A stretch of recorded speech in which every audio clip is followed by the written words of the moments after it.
Good morning friends, मैं doctor VK Mishra from gastro liver hospital Swaroopnagar Kanpur. At the outset a request, ये scientific channel है, इस scientific deliberation है।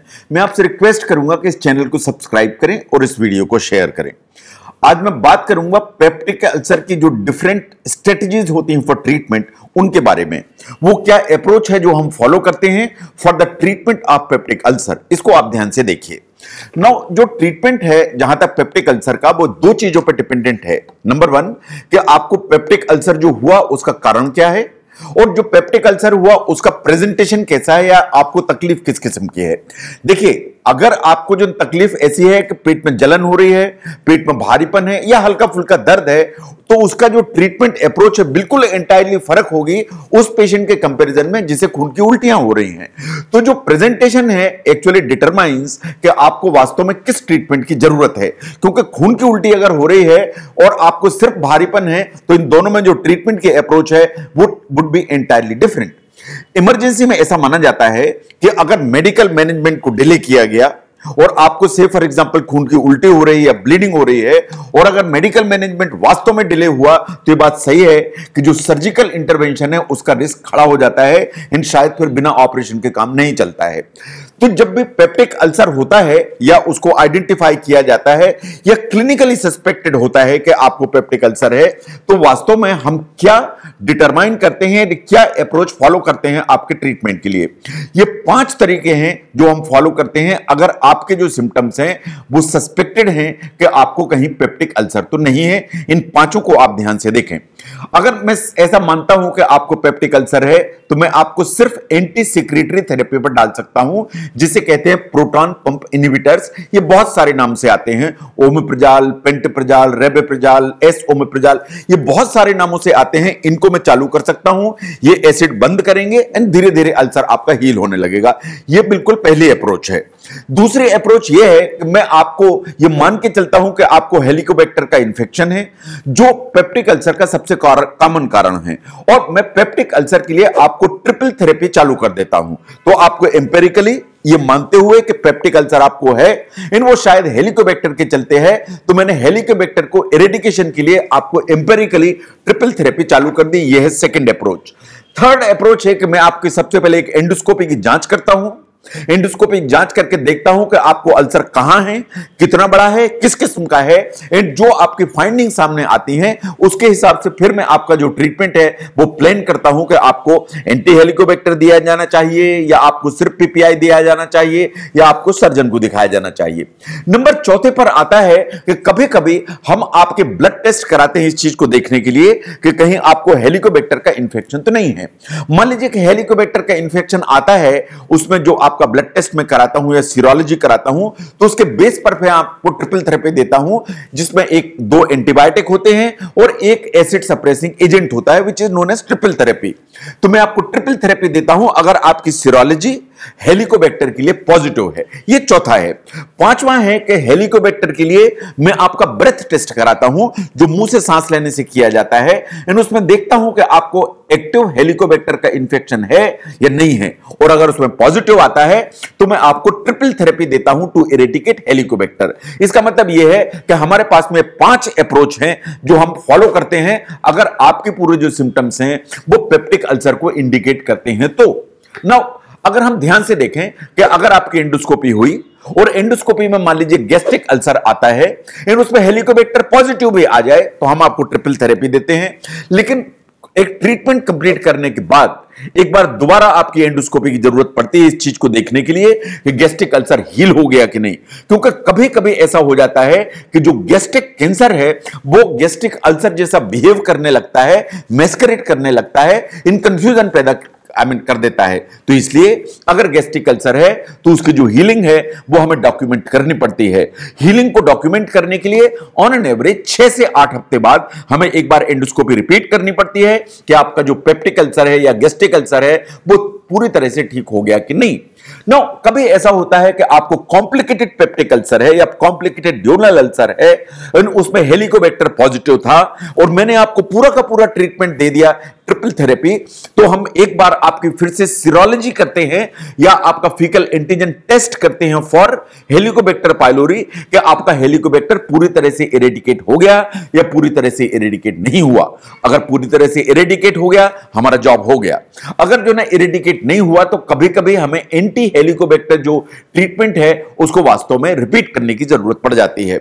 No, अगर हम ध्यान से देखें तो जो हमारी करंट अंडरस्टैंडिंग है पेप्टिक अल्सर के ट्रीटमेंट के बारे में, वो दो तरह की अप्रोच है। नंबर वन, जो करंट अप्रोच को अगर हम ध्यान से देखें, साइंस ऐसा मानती है कि मोस्ट ऑफ द पेशेंट्स जिन्हें पेप्टिक अल्सर होता है वास्तव में वो हेलिकोबैक्टर रिलेटेड होते हैं, और हम जब हेलिकोबैक्टर के लिए एक ट्रिपल थेरेपी देते हैं तो अल्सर हील हो जाता है, इन हेलिकोबैक्टर वास्तव में इरेडिकेट हो जाता है।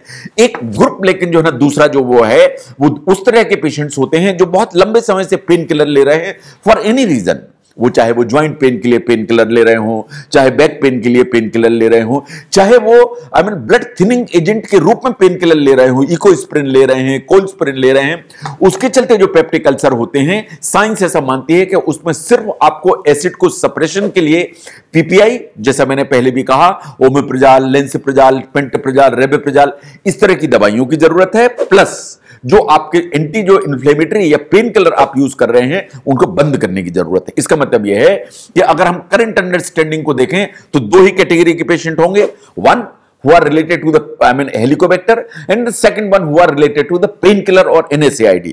तो जो पेन किलर NSAID है उसमें हमें PPI चाहिए और NSAID पेन किलर को बंद करिए, और H पाइलोरी रिलेटेड है तो आपको ट्रिपल थेरेपी मिलेगी ताकि हेलिकोबैक्टर इरेडिकेट हो जाए।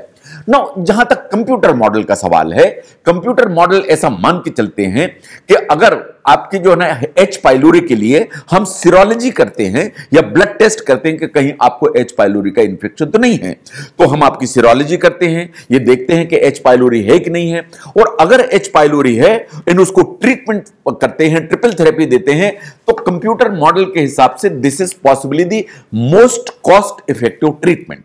तो अगर हमें कॉस्ट एफिकेसी देखना है तो बेस्ट इज कि आपका जो ब्लड टेस्ट है वो करें फॉर एच पाइलोरी, और आपके क्लिनिकल सिम्टम्स अगर पेप्टिक अल्सर के हैं और एच पाइलोरी पॉजिटिव है तो आपको ट्रिपल थेरेपी मिलेगी, जिससे कि आपके दोनों की दोनों जो चीजें हैं they are taken care of. No, endoscopy लेकिन कुछ एरियाज में जरूर इंपॉर्टेंट हो जाती है। वो कौन से एरियाज हैं? नंबर वन, अगर आपकी एज 45 या 50 ईयर से ज्यादा है, अगर आपको कोई अलार्म सिम्टम्स हैं, अलार्म सिम्टम्स को आप ध्यान से देखिए, कहीं ऐसा तो नहीं है कि खाना आप जो खाते हैं वो अटकता है, कहीं ऐसा तो नहीं है कि आपको बार बार वॉमिटिंग होती है, ऐसा तो नहीं है कि आपका वेट लॉस होता चला जा रहा है, और कहीं ऐसा तो नहीं है आपको उल्टी में ब्लड आया या लेट्रिन काले रंग की हुई या लेट्रिन में ब्लड लूज हो रहा है। ये चार बेसिकली अलार्म सिम्टम्स हैं। अगर आपके अलार्म सिम्टम है तो आपको एंडोस्कोपी की जरूरत है। आपकी एज अगर 45-50 ईयर से ज्यादा है तो आपको एंडोस्कोपी की जरूरत है। साइंटिफिकली ऐसा माना जाता है कि एज वास्तव में इंडिपेंडेंट रिस्क फैक्टर है। फिर से ध्यान से सुनिए, एज इंडिपेंडेंट रिस्क फैक्टर है। यह आपकी ब्लीडिंग का या पेप्टिक अल्सर होने का इंसिडेंस बढ़ाता है। यह आपका जो ना अगर रिस्क हो जाता है, आपको ब्लीडिंग हुई पेप्टिक अल्सर से, यह सर्जरी का इंसिडेंस बढ़ाता है। अगर आपको पेप्टिक अल्सर हुआ और ब्लीडिंग हुई तो यह वास्तव में जान जाने का खतरा तैयार करता है। तो जैसे जैसे आपकी एज बढ़ती है, पेप्टिक अल्सर वास्तव में becomes a very serious disease.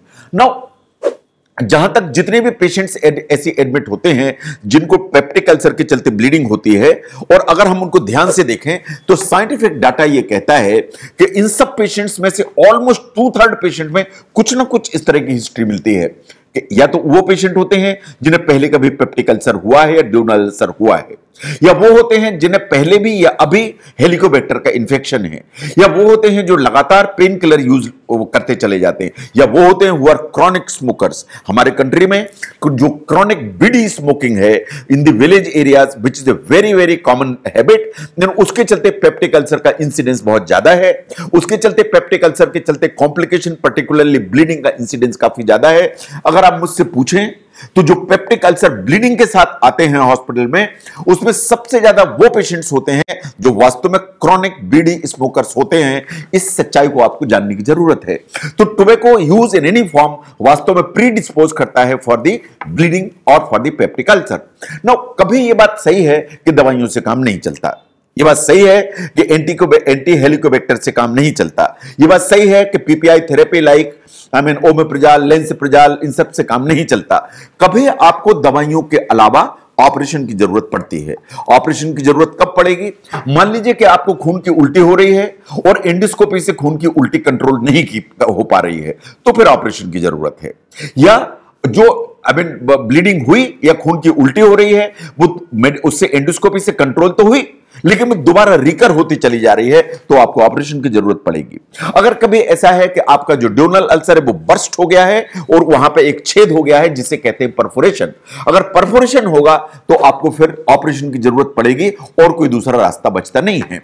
Now authorities ऐसा भी रिकमेंड करती हैं कि अगर ऑपरेशन किया जाता है तो क्या किया जाता है। वास्तव में ऑपरेशन दो तरह के होते हैं। एक तो बिल्कुल सिंपल ऑपरेशन होता है जिसको अल्सर को ऊपर की तरफ से स्टिच किया जाता है, जिसे कहते हैं ओवर स्विंग। और ओवर स्विंग करने के बाद हेलिकोबैक्टर इरेडिकेशन के लिए ट्रीटमेंट दिया जाता है और जो पेन किलर आप यूज करते रहे उनको बंद कर दिया जाता है।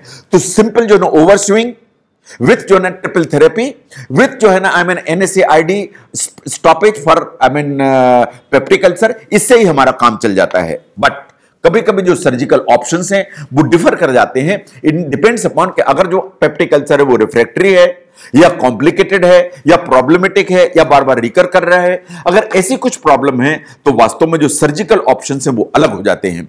जो सर्जिकल ऑप्शंस डिफरेंट यूज किए जाते हैं इन सिचुएशन में, जब रिफ्रैक्टरी पेप्टिक अल्सर होता है या कॉम्प्लिकेटेड पेप्टिक अल्सर होता है, तो ये चार तरह के होते हैं। नंबर 1, आपकी वेगोटमी एंड पाइलोरोप्लास्टी की जा सकती है। इसका मतलब यह है कि जो वेगस नर्व सप्लाई करती है उसको आप कट कर देते हैं और जो खाने की थैली के आगे जो पाइलोरस का एरिया है उसको आप रिपेयर कर देते हैं। That's number 1। नंबर 2, आपकी वेगोटमी की जाती है और इंट्रेक्टमी की जाती है। इसे कहते हैं बिलरॉथ 1, इन द सेंस कि जो वेगस नर्व है उसको कट किया जाता है और खाने की थैली के आगे का जो एरिया है उसको कट करके अलग किया जाता है, जिसमें कि पेप्टिक अल्सर था। Third one is the gastrojejunal reconstruction, जिसे कहते हैं बिलरॉथ 2। तो इसमें भी वास्तव में वेगोटमी तो होती है, इसके अलावा एक ड्रेनेज प्रोसीजर प्रोवाइड की जाती है। और नंबर 4 पर आती है highly selective vagotomy, so that कि आपको जो एसिड बनाने वाली जो नर्व है उसको पूरी तरह से अलग कर दिया जाए, सो दैट एसिड का जो फॉर्मेशन है वो बंद हो जाए। और एसिड का फॉर्मेशन बंद हो जाए प्लस जो पेप्टिक अल्सर बचा हुआ है या है उसको दवाइयों के द्वारा उसको ठीक कर दिया जाए। तो अगर आप अप्रोच कंसीडरेशन को देखें जो वास्तव में पेप्टिक अल्सर थेरेपी के लिए हम यूज करते हैं, ये यही है। अगर मैं क्लिनिकली सस्पेक्ट करता हूं तो हमारे पास में जो डिफरेंट अप्रोच है कि क्या किया जाना चाहिए। कभी मैं आपकी एंडोस्कोपी करता हूं ये देखने के लिए कि पेप्टिक अल्सर किस जगह है, किस किस्म का है, इनसे किस ट्रीटमेंट की जरूरत है।